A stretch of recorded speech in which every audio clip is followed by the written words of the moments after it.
집 밖을 나가기를 두려워하고 또 사람들이 많이 모이는 곳은 피해가는 실정인데, 그래도 오늘 여러분들은 하나님 앞에 예배를 드리기 위해서 이 교회에 나와서 예배 드리는 모습을 보면 참 대단하다, 저는 그렇게 생각이 됩니다. 계곡물이 흘러가다가 바위를 만나면 그 바위를 우에서 가는 것처럼 코로나 바이러스뿐만 아니라 세상의 모든 악하고 더러운 것들이 예수 그리스도를 내 삶의 반석으로 삼고 살아가는 여러분들의 삶 속을 비껴가게 될 줄로 믿습니다. 늘 영육 간의 강건한 삶을 사는 저와 여러분이 되시기를 주님의 이름으로 간절히 축원합니다. 어느 겨울에 서로 친한 친구인 두 아가씨가 이제 길을 걷다가 한 아가씨가 그만 빙판길에 넘어져서 이제 심하게 엉덩방아를 찢게 되었습니다. 옆에 있던 아가씨가 깜짝 놀라서 걱정된 음성으로 "예, 괜찮니? 어디 다치지는 않았니?" 다급하게 물었습니다. 넘어진 친구는 이제 아픔 때문인지 온갖 인상을 쓰면서도 서둘러 일어나면서 하는 말이 "예, 지금 아픈 게 문제니? 쪽팔려 죽겠는데." 그러더라는 거죠. 우리나라 사람들은 유독 이 다른 사람의 시선을 의식하며 살고 특히 체면을 참 많이 따집니다. 자신의 체면을 지나치게 생각하며 살죠. 체면 때문에 더 아파하기도 하고 위신 때문에 더 창피함을 느끼며 사는 사람들이 우리 한국 사람들이 아닌가 싶습니다. 하지만 정작 우리가 신경 쓰고 살아야 할 것은 이 하나님의 체면을 세우는 삶이다라고 하는 거죠. 그러니까 우리의 삶의 자리에서 이 하나님의 체면을 깎아내리는 그런 삶을 살아서는 안 된다라고 하는 거죠. 내 체면보다도 더 중요한 것이 바로 하나님의 체면입니다. 믿으십니까? 그래서 이번 한 주간 동안 하나님의 체면을 깎아내리는 삶이 아니라 정말 하나님의 체면을 세워드리는 저와 그리고 사랑하는 성도 여러분 되시기를 주님의 이름으로 간절히 축원합니다. 구약 성경 사사기를 보면 세계 역사 속에서 그 유래를 찾아보기 힘들 정도로 이 독특한 정치 구조가 등장을 하게 됩니다. 그것은 바로 이 사사이지요. 사사 시대는 이스라엘 민족이 가나안 땅에 정착한 이후부터 이제 사울로 시작되는 이 왕정 시대에 이르기까지 인류의 역사상 가장 이상적인 정치 구조를 가졌음에도 불구하고 굉장히 도덕적인 혼란과 또 방종으로 인해서 극도의 혼란기를 겪게 되는 그런 시기이기도 하였습니다. 특히 오늘 우리가 알고 있는 본문 말씀은 인류의 역사상 가장 이상적인 정치 구조를 가졌음에도 불구하고 여러 가지 비극적인 사건이 일어나게 되었는지를 아주 잘 보여주고 있습니다. 그러니까 인류의 역사상 가장 이상적인 정치 구조를 가지고 있었으면서도 왜 이스라엘 민족이 극도의 혼란에 빠지게 되었는지, 왜 이 민족의 침략을 받고 여러 가지 어려운 지경에 처하게 되었는지 그 이유를 분명히 밝혀주는 어떤 하나의 단초를 제공해주고 있다라고 하는 거죠. 시대를 조금 거슬러 올라가서 이 모세 후계자로 이스라엘 민족의 지도자가 되었던 이 여호수아는 이제 가나안 정복 전쟁을 완수하고 조상들이 가야 할 길로 가게 되었습니다. 다시 말하면 임종을 앞두게 되었다라고 하는 거죠. 그래서 그는 임종을 앞두고 이제 이스라엘 민족에게 마지막 고별 설교를 하면서 애굽이나 가나안 사람들이 섬기던 신들을 섬길 것인지 아니면 여호와 하나님만을 섬길 것인지 너희들이 지금 이 양자 간에 선택을 하라, 이렇게 이야기하면서 결단을 촉구합니다. 이스라엘 민족은 오직 나와 내 집은 여호와 하나님만을 섬기겠노라고 고백했던 이 여호수아의 고백대로 자신들은 절대 우상을 섬기거나 이방신 섬기지 않고 애굽에서나 가나안 사람들이 섬기던 신을 섬기지 않고 오직 우리는 하나님만을 섬기며 살겠습니다 라고 다짐했습니다. 하지만 얼마 가지 않아 이 약속이 뒤집어져 버렸죠. 여호수아가 죽고 새로운 지도자가 없이 이제 지파별로 서로 연합하여 살다가 이제 국가적인 위기가 발생을 하게 되면 하나님의 어떤 카리스마적인 능력을 받은 사람이 나타나가지고 그 국가적인 위기를 해결하고 이제 자신의 삶의 자리로 돌아가는 이제 이런 사사시대가 이제 펼쳐지게 된 거죠. 그래서 이 여호수아와 동시대에 살고 있었던 사람들은 여호수아가 죽었어도 이 여호수아 앞에서 결단했던 것처럼 하나님만 섬기며 살았었습니다. 하지만 여호수아와 동시대에 살았던 사람들이 이제 다 죽고 난 이후에 그 이후에 태어난 다음 세대들은 하나님의 능력을 알지도 못했고 하나님의 능력을 직접 경험하지도 못했습니다. 그래서 이제는 귀로만 귀로 듣기만 하던 이 여호와 종교보다는 온갖 화려함으로 이 이스라엘 백성들을 유혹하는 이 눈으로 보는 이방 종교에 이제 현혹되기 시작된 거죠. 결국 하나님의 말씀대로 살기보다는 이 사사시대를 한마디로 결정짓는 이 표현처럼 이 사사기 21장 25절의 말씀처럼 사람들은 전부 각기 자기 소견에 오른 대로 살았다는 것이죠. 하나님의 능력대로가 아니라 하나님의 뜻대로가 아니라 자기 뜻대로 살았다는 거예요. 자기 지식, 자기 경험, 자기 능력을 의지하면서 살았습니다. 한마디로 말하면 제멋대로 살았다라고 하는 것이죠. 그 결과 이스라엘 민족의 역사 가운데 가장 암흑 시대를 보내게 된 거죠. 약 300년 동안 수많은 외침을 받게 되었고 또 혼란과 고통과 불의와 제약 속에 살았던 시대가 바로 이 사사시대였다라고 하는 거죠. 오늘 우리가 사는 세상과 비슷합니다. 오늘날 과학 문명은 발달하였고 예전에 비해서 우리의 삶의 질은 참으로 놀랄 만큼 좋아지긴 하였지만 오히려 시대가 가면 갈수록 해가 가면 갈수록 사람들의 입에서는 힘들다, 참 죽겠다, 어렵다라고 하는 말들만 마치 노래처럼 흘러나옵니다. 세상은 점점 흉폭해져 가서 끔찍한 범죄가 연일 일어나고 또 험악해진 세상을 보면서 사람들은 저마다 세상을 한탄하고 한숨을 짓습니다. 암과 에이즈 같은 무서운 질병들을 인간의 능력으로 하나하나 정복해 가는 것 같지만 에볼라 바이러스 또는 후한폐렴, 즉 이 코로나 바이러스 같은 신종 질병들이 끊임없이 일어나서 우리의 삶을 불안에 빠뜨리고 있는 것들을 보게 됩니다.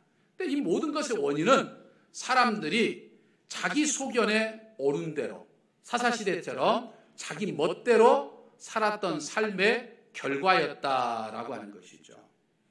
여호수아가 죽고 불과 한 세대가 지나자마자 왜 사사시대의 비극이, 왜 오늘과 같은 우리와 같은 삶의 혼란들이 자꾸만 일어나게 되는 것인가요?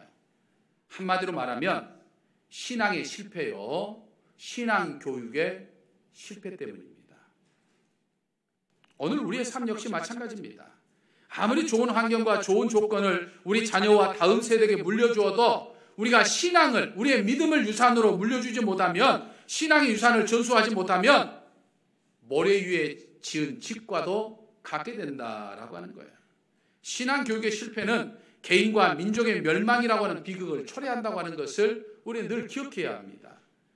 그것을 지금 한국 사회와 한국 교회의 현실이 분명하게 우리에게 보여주고 있죠.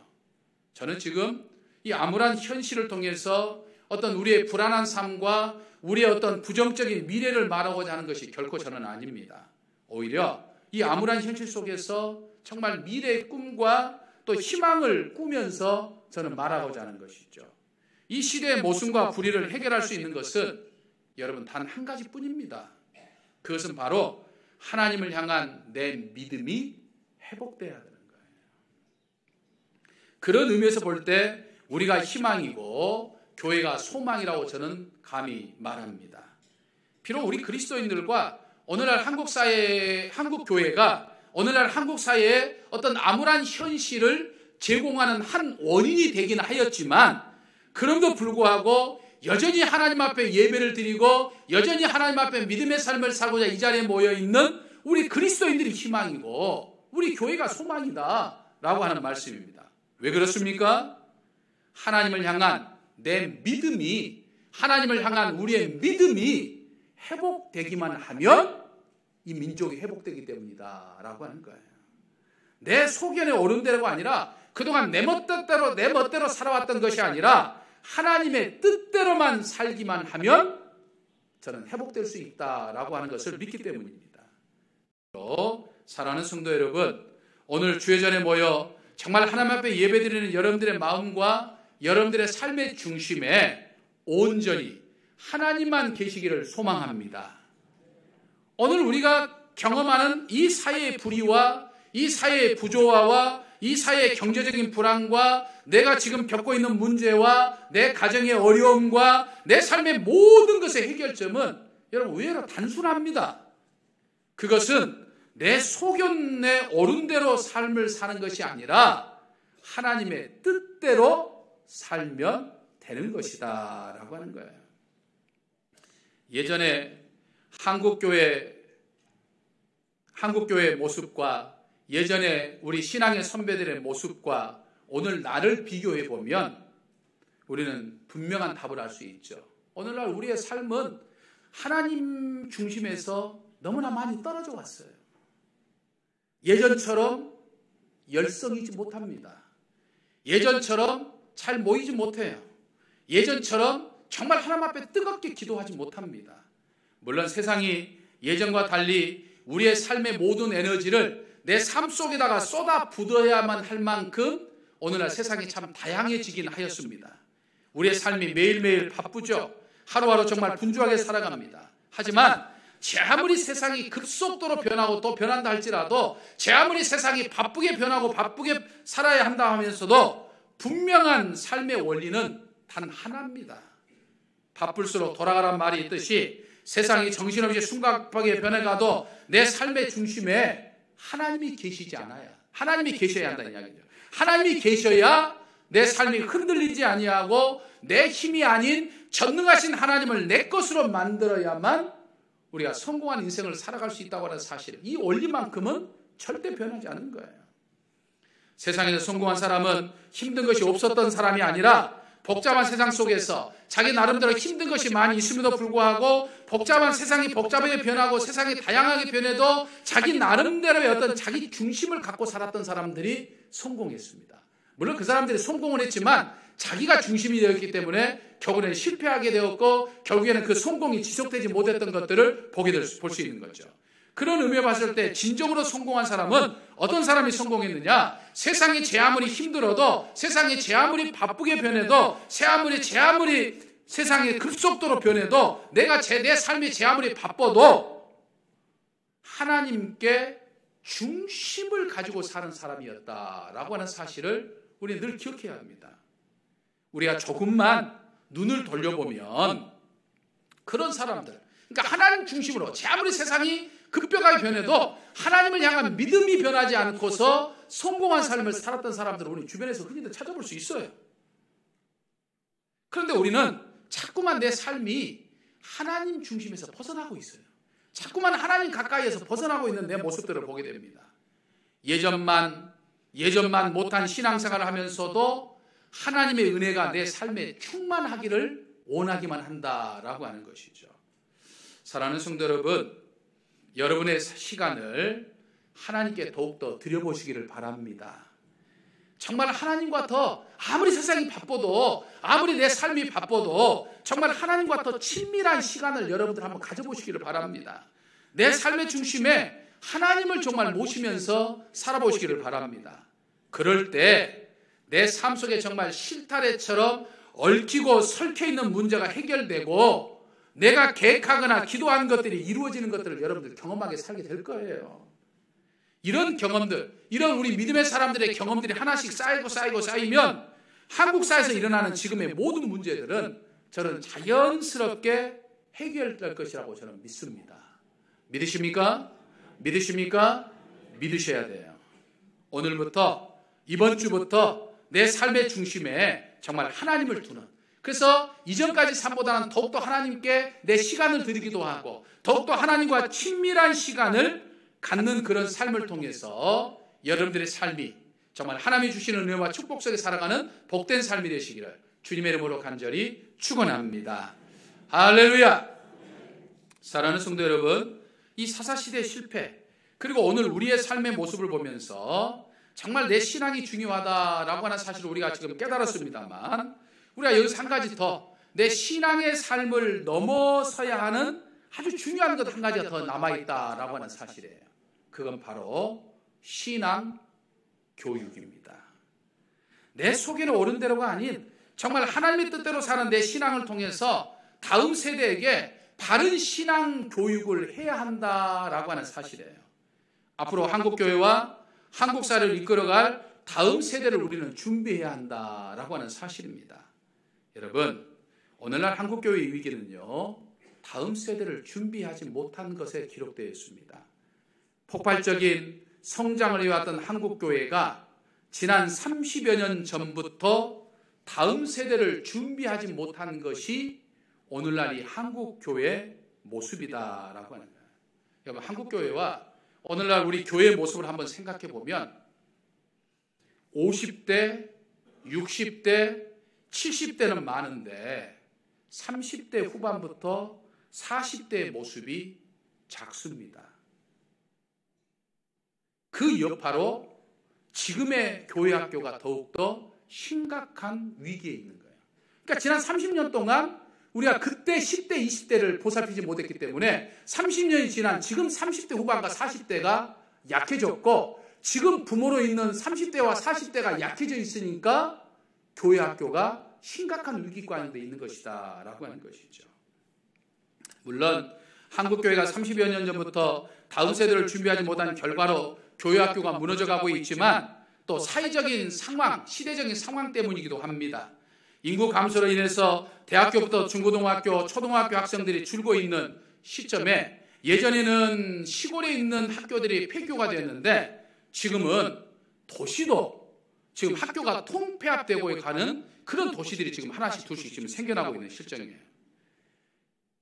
대학교도 예전에는 대학을 가지 못하는 학생들이 많았지만 지금은 서울을 비롯해서 그 서울 인근에 있는 위성도시만 빼놓고 실제로 지금 지방 도시의 지방 대학들은 전부 다 지금 이 미달 상태에 지금 빠져 있는 지금 현실입니다. 이런 상황 속에서 교회학교가 줄어드는 것은 당연한 현상이기도 합니다. 하지만 자연적인 인구 감소로 인한 상황이 아니라 오늘 한국교회가 다음 세대를 준비하지 못하는 어떤 우리의 부족함으로 인해서 교회학교가 급감한다고 한다면 하나님 앞에 불의일 수밖에 없다라고 하는 거예요. 앞으로 이 모습이 20년만 더 가면 그야말로 한국교회는 한 미래학자의 전망대로 반쪽 나는 거예요. 지금의 모습에서 반쪽 이상 나는 겁니다. 저는 이 역시 지금 한국교회가 처해 있는 암울한 현실을 여러분들에게 말하고자 하는 것이 절대 아닙니다. 지금 우리에게 있는 교회학교, 지금 다음 세대에 감사하면서 지금 우리들에게 우리 교회에 지금 어린이들과 유치부들과 중고등부 학생들이 있다고 하는 것은 여러분들 우리 감사의 제목입니다. 우리가 감사해야 하면서 이 다음 세대를 지금 어떻게 우리가 양육해야 가야 할 것인가 라고 하는 사실이에요. 그래야 앞으로 한국교회에 희망이 저는 있는 것이다 라고 하는 것입니다. 교회학교 수가 적다고 교회학교 수가 점점 줄어든다고 한탄하기보다는 지금 우리에게 있는 이 아이들, 지금 우리들과 함께 신앙생활하고 있는 이 다음 세대를 위해서 내가 정말 무엇을 할 수 있을 것인가, 우리 교회가 무엇을 할 수 있을 것인가를 우리 심각하게 고민해야 된다라고 하는 거예요. 솔직히 교회학교가 점점 줄어드는 이 상황 속에서 이 난고를 어떻게 타개해야 될까 생각해 보면 답이 쉽게 떠오르지 않습니다. 저는 우리 교회에서 목회하면서 우리 부교육자들에게 또 교사들에게 교회학교를 맡기면서도 어떻게 하면 이 교회학교가 정말 성장할 수 있을까라고 하는 것에 대해서 정말 이 성공적인 교회학교를 운영하는 교회의 사례들을 연구해보기도 하고 정말 그 교회에 대해서 어떤 벤치마킹을 해보려고도 하지만 사실은 쉽지 않다라고 하는 걸 느낄 때가 참 많습니다. 그래서 솔직히 정읍지역에서 목회하는 저의 고민이기도 하고 저의 숙제이기도 한다라고 하는 것이죠. 하나님께서 오늘 저에게 그리고 오늘 우리 교회 당회에 또 우리 부교육자들에게 그리고 교회학교 현장에게 사역하는 교사들에게 지혜를 주셔가지고 정말 이 교회학교에 대한 고민과 숙제를 정말 해결하여 주시기를 저는 매일매일 하나님 앞에 지금 기도하고 있어요. 여러분, 저의 이 기도에 여러분들도 함께 동참해 주시기를 바랍니다. 교회학교 기도에 함께 기도해 주시기를 바랍니다. 저는 교회학교와 다음 세대를 위한 우리의 기도와 우리의 마음이 간절하면 하나님께서 저는 그 길을 보여주실 것이라고 저는 믿습니다. 아멘이십니까? 하지만 하나님께서 우리 교회에 맞는 우리 교회학교 운영과 우리 교회학교의 교육 방법을 주시기에 앞서서 우리 교인들이 반드시 기억해야 할 것이 있다고 저는 생각을 합니다. 그것은 교회학교와 다음 세대를 향한 우리의 관심이라는 이야기예요. 우리의 마음이라는 이야기예요. 저는 그래서 예전에 이 가톨릭의 대부와 대무제를 접하면서 정말 이것을 우리 교회학교도 한번 적용해 봤으면 좋았겠다라는 생각을 했습니다. 그래서 이 가톨릭의 대부제와 대무제라는 게 뭡니까? 세례를 받아서 교회에서 신앙생활하는 입교인이 된 성도들에게 앞으로 이 성도가 신앙생활을 잘 할 수 있도록 영적 아버지처럼 영적 어머니처럼 길잡이가 되어주는 사람을 가리켜서 대부와 대모라고 이야기를 합니다. 이 가톨릭의 대부와 대무제처럼 우리 장년들이 정말 다음 세대를 준비하는 마음으로 이 교회학교 아이들과 자매견을 맺어가지고 짝을 맺어가지고 정말 이 아이의 어떤 아버지처럼 이 아이의 엄마처럼 우리가 좀 관심 가고 신경 쓰고 이 아이를 위해서 기도하면 얼마나 좋을까 생각해 보았다는 거죠.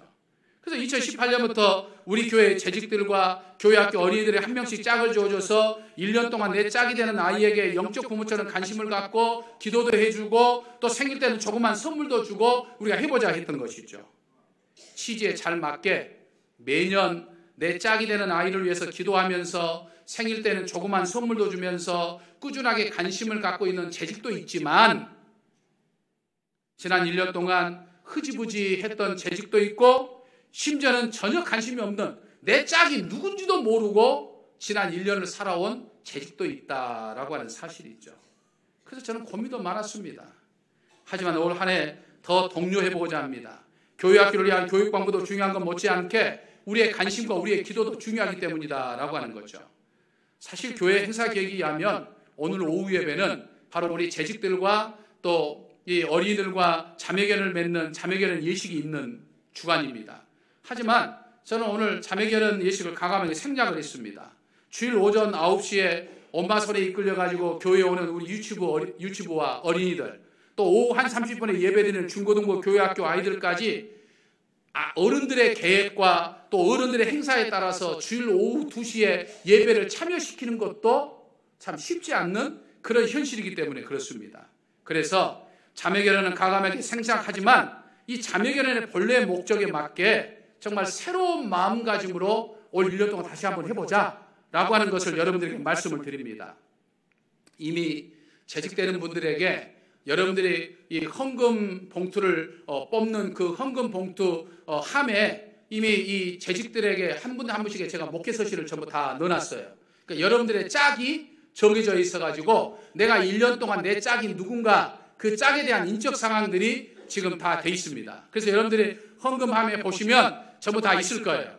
물론 우리 아이들의 수가 어른들의 수에 비해서 작기 때문에 안타깝게도 짝을 아직 배정받지 못하는 어른들도 있지만 우리 재직들을 중심으로 해서 이미 여러분들 한 분 한 분에게 전부 다 짝들이 지금 배정되어 있어요. 근데 저는 이제 여기에 만족하지 아니하고 우리 교육자들과 그리고 이 교사들에게 그 아이의 인적 상황을 늘 파악하고 있고 이 아이와 짝이 되는 우리 재직이 누군가라고 하는 것을 파악해가지고 이 아이에 대해서 수시로 그 짝 되시는 분에게 연락하고 또 이야기할 수 있도록 계속해서 저는 이제 올 1년 동안 우리 부교육자와 선생님을 통해서 독려할 겁니다. 그러니까 여러분들에게 연락을 가면 여러분들께서 이 아이 정말 1년 동안 이 아이를 위해서 여러분들이 최대한 기도해 주셔야 돼요. 내 자녀와 내 자손들만 위해서 기도할 뿐만 아니라 이 아이의 이름을 보내가면 기도도 하고 교회에서 만나면 격려도 해주고 그리고 또 생일을 맞이하면 우리가 이거 서로 차별이 되면 안 되니까 작은 거 1만 원 이내 안에서 부담되지 않게 아이에게 작은 선물을 주면서 이 아이가 사랑받고 있다고 하는 어른들의 관심 속에 자라오는 이런 일들을 우리가 올 1년 동안 해보자라고 하는 것이죠. 내가 관심을 가지면 가진 만큼 내가 기도하면 기도하는 만큼 내 짝을 책임지면 책임지는 만큼 내 기도와 관심 속에 이 아이들은 예수 그리스도의 사람으로 자랄 겁니다. 십자가 정병으로 자라날 겁니다. 그래서 한국 사회와 한국 교회를 책임지는 아이들이 될 겁니다. 숫자가 적어도 괜찮습니다. 이 아이들만 제대로 믿음의 사람으로 쓰면 한국 교회는 희망이 있다. 한국 사회는 희망이 있다라고 하는 사실을 생각하고 정말 올 1년 동안 이 일에 적극적으로 참여하는 저와 여러분이 되어야 될 줄로 믿습니다. 정말 이 일에 쓰임받는 저와 사랑하는 성도 여러분 되시기를 주님의 이름으로 간절히 축원합니다. 할렐루야. 은총의 아버지 하나님, 바쁘고 분주한 삶을 살면서도 저희의 삶이 하나님께 더욱더 가까이 나가기를 원합니다. 내 속에는 옳은 대로 사는 것이 아니라 정말 하나님의 뜻에 나를 맞추는 삶을 통해서 우리 안에 있는 얽히고 설킨 문제들이 해결되게 하시고 날마다 행복한 삶을 살게 하여 주옵소서. 또한 저희의 모범된 신앙생활을 통해서 다음 세대를 하나님의 사람으로 양육하게 하시되 저희 곁에 있는 다음 세대를 향한 내 관심과 내 기도와 내 사랑으로 이 다음 세대가 십자가의 정병으로 믿음의 사람으로 성장해 갈 수 있도록 아버지 하나님 축복하여 주시옵소서. 예수님의 이름으로 기도하옵나이다. 아멘. 전능하신